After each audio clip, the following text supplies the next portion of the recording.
నవ తెలంగాణ దినపత్రిక 10వ వార్షికోత్సవ కార్యక్రమానికి సభాధ్యక్షత వహించిన మిత్రులు ప్రభాకర్ గారు, ఈ కార్యక్రమానికి అతిథులుగా విచ్చేసిన రెవెన్యూ శాఖ, సమాచార ప్రసార శాఖ మంత్రివర్యులు మిత్రులు పొంగులేటి శ్రీనివాసరెడ్డి గారు, కార్యక్రమంలో పాల్గొన్న పెద్దలు వి రాఘోల్ గారు, తమ్మినేని వీరభద్రం గారు, జూలకంటి రంగారెడ్డి గారు, మిత్రులు, ఈ మధ్య క్షేత్రస్థాయిలో ప్రజా సమస్యల మీద పోరాటం చేస్తున్న సిపిఎం ప్రధాన కార్యదర్శి జాన్ వెస్లీ గారు,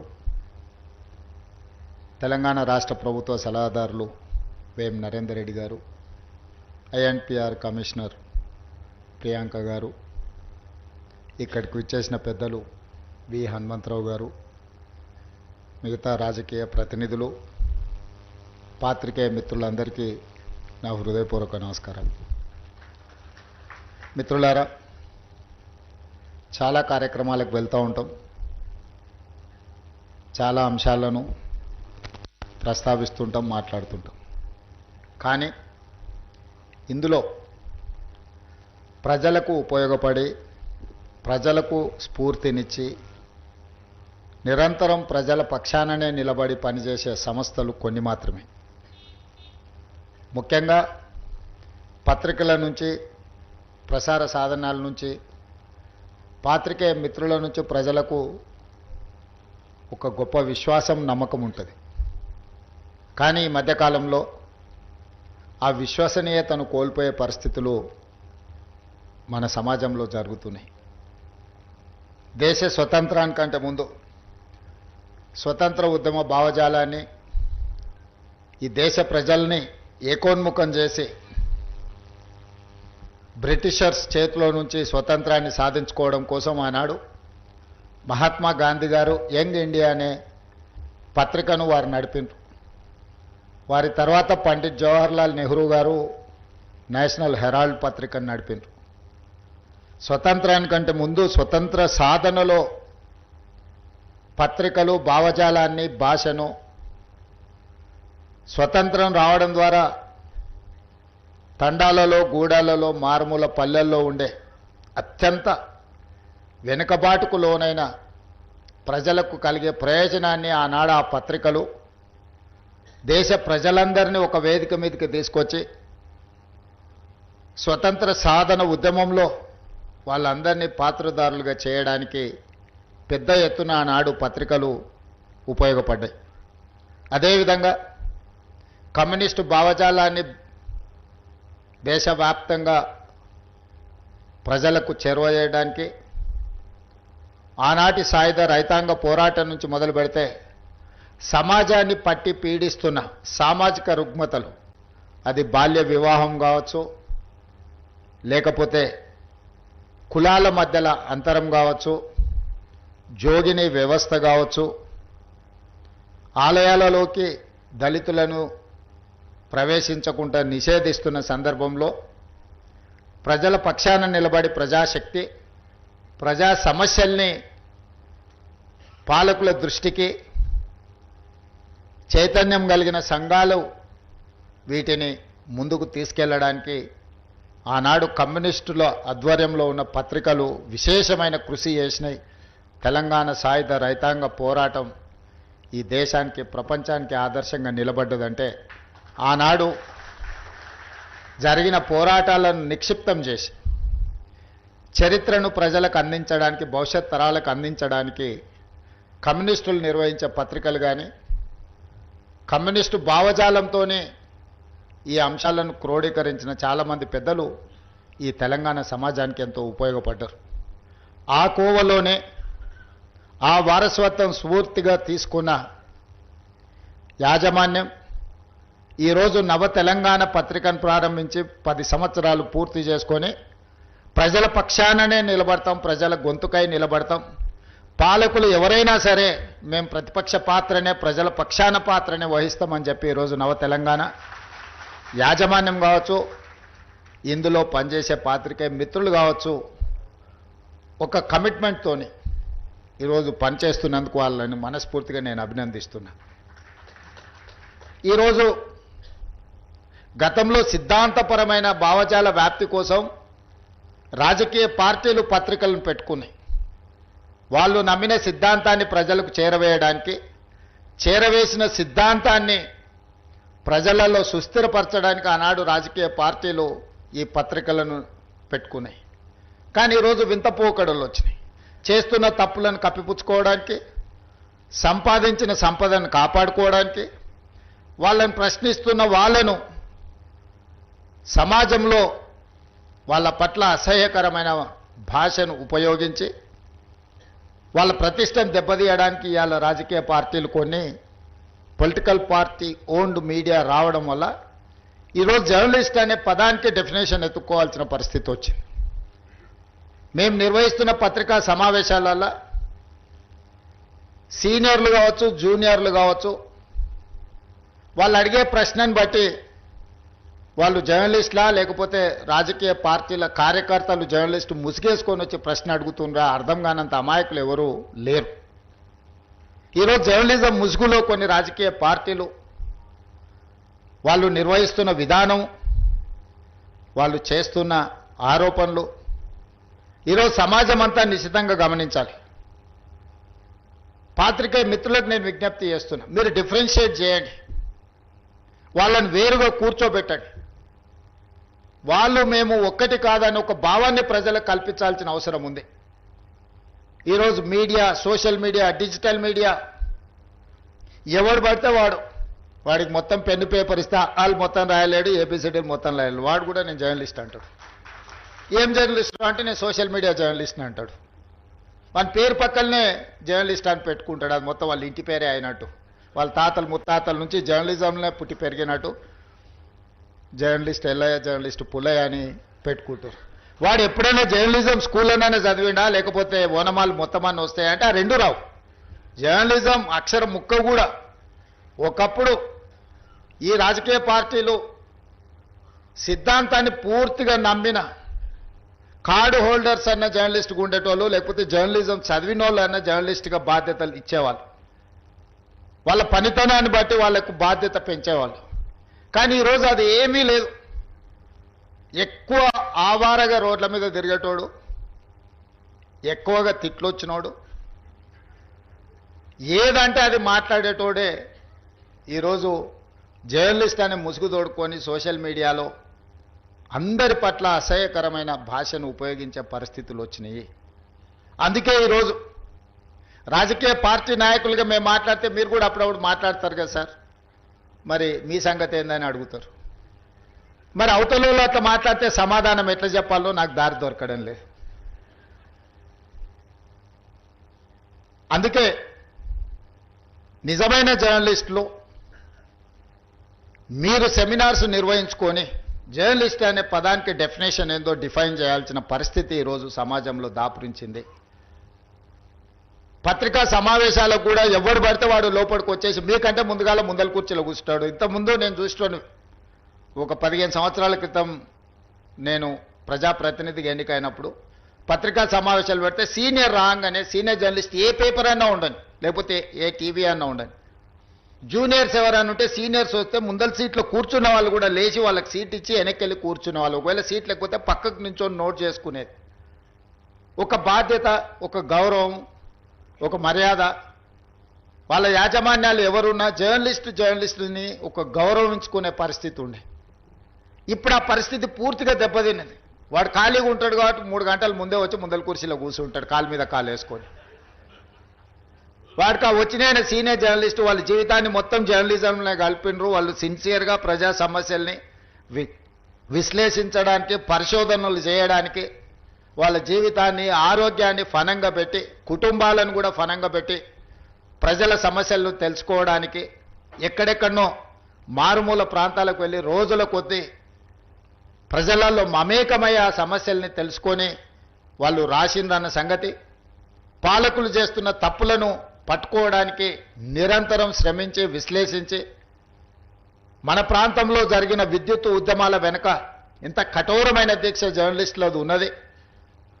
సరళీకృత విధానాలు వచ్చినప్పుడు ఆ సరళీకృత విధానాలు దేశ సంపదను పెట్టుబడిదారులు ఏ విధంగా కొల్లగొడతారని ఆనాడు విశ్లేషించిన జర్నలిస్టులకు ఈ రోజు వచ్చినోనికి వాళ్ళ గురించి ఓనమాలు కూడా తెలియని పరిస్థితి, వాళ్ళు వస్తే కనీసం కూర్చోమని చెప్పాల్సిన కనీస మర్యాద పాటించాలన్న ఇంగిత జ్ఞానం కూడా కోల్పోయిన వాళ్ళు ఈరోజు వచ్చి మేము పత్రికా సమావేశాలు పెట్టినప్పుడు ముందల వరుసలు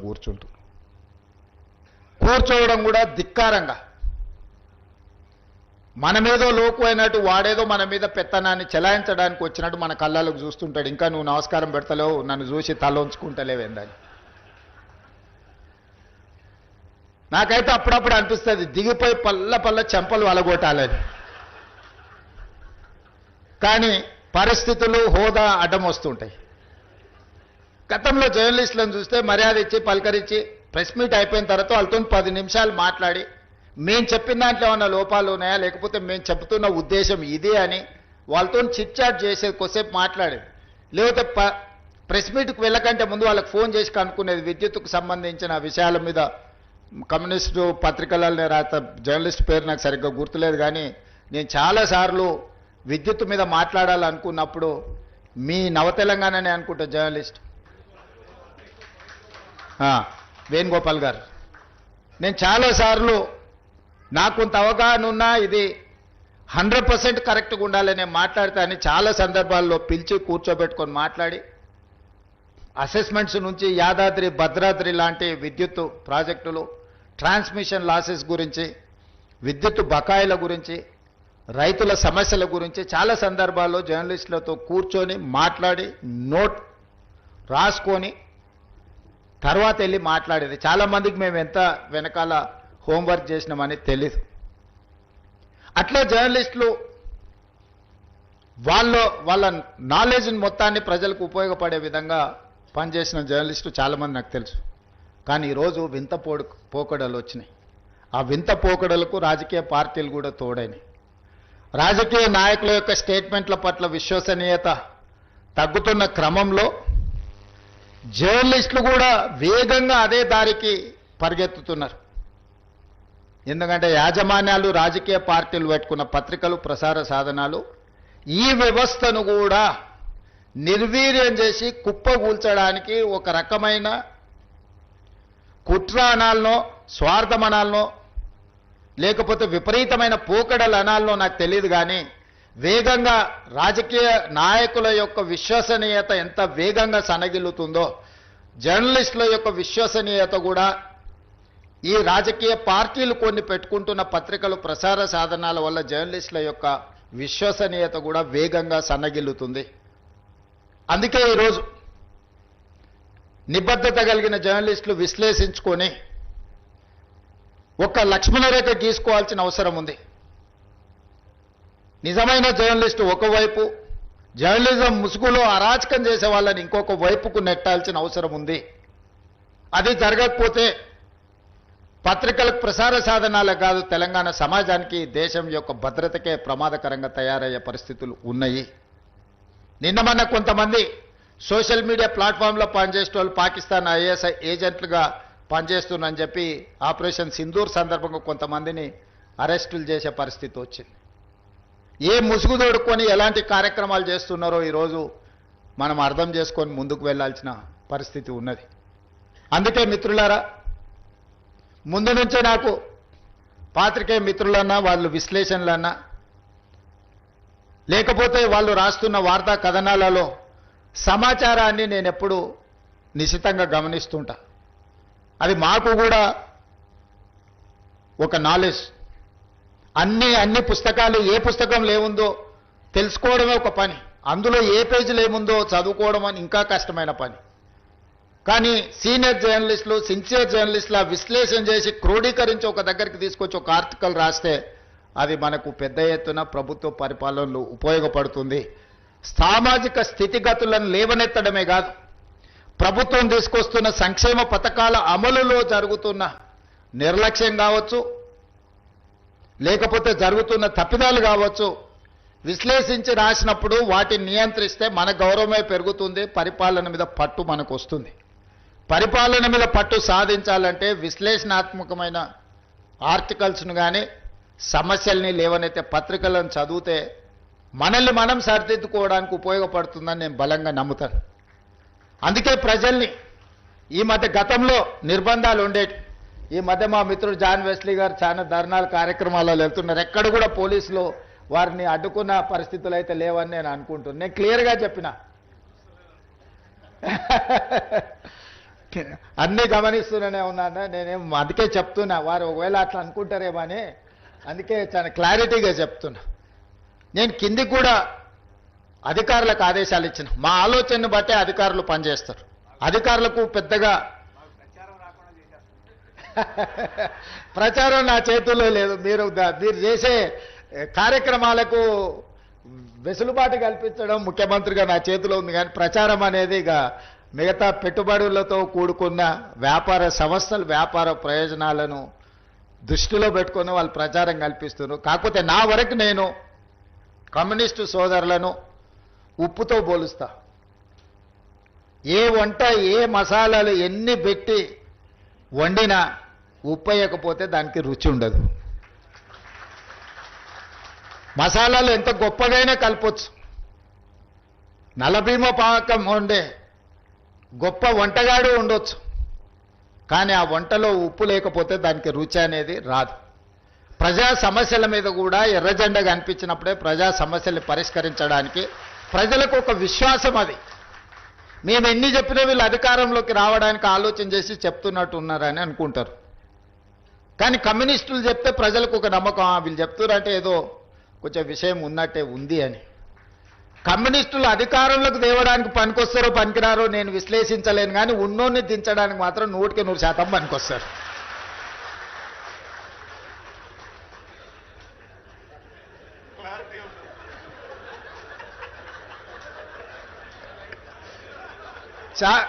వేదిక మీద ఉన్న నాయకులకు నేను చెప్పిన విశ్లేషణ నచ్చకపోవచ్చు, కానీ నా భావాన్ని కూడా ఇక్కడైనా చెప్పకపోతే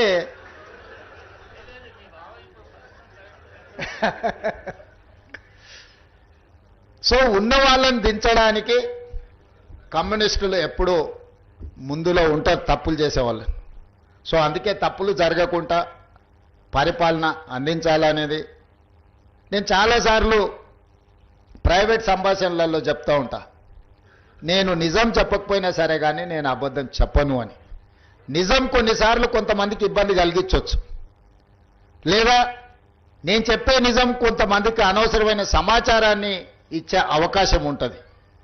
కానీ నేను ఎప్పుడు కూడా నా ఏ ఉపన్యాసమైనా ఏ విశ్లేషణ అయినా ఏ సందర్భం వచ్చినా రేవంత్ రెడ్డి ఈ అబద్ధం చెప్పినని ఇప్పటి వరకు ఎవరు నన్ను విశ్లేషించలేదు. నిజం అనేది ఒక భాగం. నేను రాజకీయాలకు వచ్చినప్పుడు నేను స్పష్టంగా నిర్ణయించుకున్నా, అబద్ధాల ప్రాతిపదిక మీదన అబద్ధాల పునాదుల మీద మన రాజకీయ భవిష్యత్తును నిర్మించుకుంటే అది ఏదో ఒక రోజు కూలుతుంది. అబద్ధాలు అనేటివి ఎల్లకాలం నడవవు. దిగిపోయిన నాయకుడు మాత్రం చెప్పేవన్నీ అబద్ధాలే, నిజాలుగా భ్రమలు కల్పించేంత గొప్పగా అబద్ధాలని చెప్పగలిగిన నాయకుడు. అందుకే కమ్యూనిస్టులను కూడా మొత్తం నాదే బాధ్యత పత్రిక నడిపించేది, అసలు మీరు ఏం చేయాల్సిన పర్లేదు మొత్తం నేను చూసుకుంటా అని చెప్పాడు. అట్లా చెప్పిండంటేనే అనుమానించాలి. ఎందుకంటే బాగా నమ్మిస్తే మోసం చేయడం అల్కగా అవుతుంది. నమ్మకం అనేది లేకుంటే మోసం అనేదే ఉండదు. నువ్వు ఎప్పుడైతే నమ్ముతావో నమ్మకాన్ని నీడలాగానే మోసము దాని ఎంబడే ఉంటుంది. ఆ నమ్మకం కలిగించడానికి ఎక్కువ ఎవరైనా ప్రయత్నం చేస్తే 1-2 సార్లు మనము కొంచెం జాగ్రత్తగా చూడాలి. నిజాయితీగా మాట్లాడేదానికి నమ్మి బలికేటట్టు మాట్లాడేదానికి సన్నని తెర మాత్రం ఉంటుంది, థిన్ లైన్. దాన్ని కొంచెం జాగ్రత్తగా గమనిస్తే మనకు అర్థమవుద్ది. నేను పార్లమెంట్ ఆఫీస్ ఓపెన్ చేసుకున్నప్పుడు మల్లు స్వరాజ్యం గారిని తీసుకెళ్లి వారిని చీఫ్ గెస్ట్గా తీసుకెళ్లి నేను పార్లమెంట్ ఆఫీస్ మల్కాజ్గిరి ఎంపీగా గెలిచినాడు పార్లమెంట్ ఆఫీస్ ఓపెనింగ్ చేయించుకున్నాను. మా పార్టీ నాయకులు చాలామంది పెద్దలు ఉన్నా మల్లు స్వరాజ్యం గారిని వారికి ఆరోగ్యం బాగాలేకపోయినా రాలేను అన్నంత పరిస్థితి ఉన్నా వాళ్ళ కుటుంబ సభ్యులను మాట్లాడలేదు. వాళ్ళ కమిట్మెంట్ అనేది చాలా ముఖ్యం అని నా పార్లమెంట్ ఆఫీసును మల్లు స్వరాజ్యం గారు, నేను కాంగ్రెస్ పార్టీ వర్కింగ్ ప్రెసిడెంట్ ఉండి దేశంలోనే అతిపెద్ద పార్లమెంట్ నియోజకవర్గమైన మల్కాజ్గిరికి ఎంపీగా ఉండి నా పార్లమెంట్ కార్యాలయానికి ముఖ్య అతిథిగా మల్లు స్వరాజ్యం గారిని పిలిచి వారి చేత ప్రారంభింపజేసుకున్నానంటే నా కమ్యూనిస్టుల పట్ల అపారమైన గౌరవం ఉంది. సరే, రాజకీయాలలో ఒకసారి కలిసి పనిచేస్తాం, ఒకసారి విడిపోయి పనిచేస్తాం, కలుస్తుంటాం, విడిపోతుంటాం, ఇవన్నీ పరిస్థితులు, పార్టీలు, వ్యవస్థ. అందుకే ఈరోజు రాగానే తప్పకుండా నేను వస్తా అని చెప్పిన, మళ్ళీ ఇన్విటేషన్ ప్రింట్ చేసినాక మా మిత్రులు ఇన్విటేషన్ ఇవ్వడానికి వస్తామంటే నేను చెప్పిన వస్తా అని వచ్చిన. ఎందుకు అని అంటే ఇలాంటి సంస్థల వేదికల మీద వచ్చినప్పుడైనా నిజాలు మాట్లాడడానికి వేదికలు పనికొస్తాయి. మా మనసులో ఉన్న భావాన్ని మీ ద్వారా ప్రజలకు చెప్పడానికి ఉపయోగపడుతుంది వేదిక అని నేను బలంగా నమ్ముతా. అందుకే ఈరోజు ఈ వేదిక మీద నుంచి పత్రిక నడవడానికి మీకు అదనంగా సాయం చేయకపోయినా మిగతా పత్రికల కంటే ఈ సమెత్తు కూడా తక్కువ చేయనని చెప్పి ఈ వేదిక మీద నుంచి మీకు మాటిస్తున్నా. మా మంత్రి గారికి కూడా నేను సూచన చేస్తున్నా, మిగతా జనరంజకమైన కమర్షియల్ పత్రికలకు సినిమాల గురించి, గాసిప్స్ గురించి, మసాలా వార్తలు రాసే పత్రికలకు ఎన్ని అడ్వర్టైజ్మెంట్స్ ఇస్తున్నామో ఈక్వల్గా నవ తెలంగాణకు కూడా సమానమైన అవకాశాలు కల్పించాలి. వీటిని బ్యాలెన్స్ చేయాల్సిన బాధ్యత మన మీదనే ఉన్నది. నేను ముందు చెప్పినట్టు మనం ఎప్పుడు అధికారంలోకి రావాలన్న పర్టికులర్గా కాంగ్రెస్ పార్టీ అధికారంలోకి వచ్చిన ప్రతిసారి అంతకంటే ముందు కమ్యూనిస్టులు చేసిన ఉద్యమమే కాంగ్రెస్ పార్టీ అధికారంలోకి రావడానికి ఎక్కువగా ఉపయోగపడ్డాయి. 2004లో ఆనాడు కాంగ్రెస్ అధికారంలోకి వచ్చిందంటే విద్యుత్ ఉద్యమాలని లోతుగా ప్రజలకు తీసుకెళ్ళింది ఆ రోజు కమ్యూనిస్టు సోదరులని నేను నమ్ముతున్నా. 2023లో మేము అధికారం వచ్చినప్పుడు కూడా ప్రత్యక్షంగానో పరోక్షంగానో మీరు చేసిన, వీరభద్రం గారు చేసిన పాదయాత్రలు కావచ్చు, రకరకాల పోరాటాలు, ఇవన్నీ కూడా ప్రజల ప్రభుత్వాల పట్ల కొంతమంది నాయకులు ఉద్యమకారుల ముసుగు తొడుక్కొని ప్రజలకు చేస్తున్న అన్యాయాన్ని మీరు తొలగించడం, చివరికి ఏ పార్టీ అధికారంలోకి వస్తుందో ఆ పార్టీకి ఓటేయాలన్న ఆలోచన ఉంటుంది. కొట్లాడేటప్పుడు ప్రజలు మీ పక్షాన ఉన్నా నిర్ణయం తీసుకున్నప్పుడు అధికారంలోకి వచ్చే పార్టీకి ఓటేస్తే బాగుంటుందని అనుకుంటారు. ఎందుకంటే వాళ్ళు కూడా వాళ్ళ ఓటు ఓసారి ఇటు వస్తే ప్రయోజనం ఉంటుంది కదా అని. అందుకే ఈరోజు రావడానికి ఉపయోగపడ్డారు, దీన్ని కొనసాగించడానికి కూడా మీ సహకారం ఉండాలి. మళ్ళోసారి వస్తే ఇంకా పేదలకు మంచి చేయడానికి అవకాశం ఉంటుంది.